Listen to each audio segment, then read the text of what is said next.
sinungaling talaga sila. Kayo ba? Alam mo sinungaling ang mga magulang nyo? Kung hindi nyo pa alam, makinig kayo sa mga sasabihin ko. Una, sinungaling ang nanay ko. Kasi nung kumakain kami, bitin sa akin ng ulam, sabi ni nanay, anak, kainin mo na to. So naman na ako eh. Sinungaling ka rin ng tatay ko.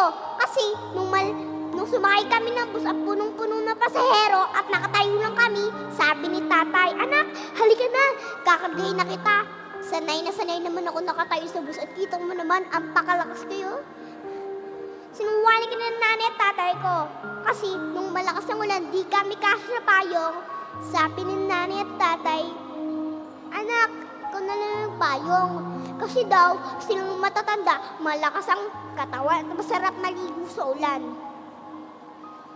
O, diba? Sinungaling talaga ang mga magulang ko. Susubo na nga ng pagkain, bibigay pa talaga sa atin.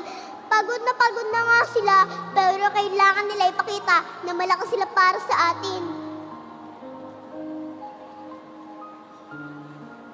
Ganyan ba din kasi sinungaling ang mga magulang nyo? Pero po, kahit sinungaling kayo, nay, tay, proud na proud po ko sa inyo at ipagmamalaki ko ang magulang kay sinungaling! Teka, parang di po maganda pakinggan, no? Eh wala, ganun talaga pala, kasi silang sisinungaling sa akin. Pero, pag sinabi nila, mahal nila tayo, totoo yun! Inay, tay, mahal na mahal ko po kayo.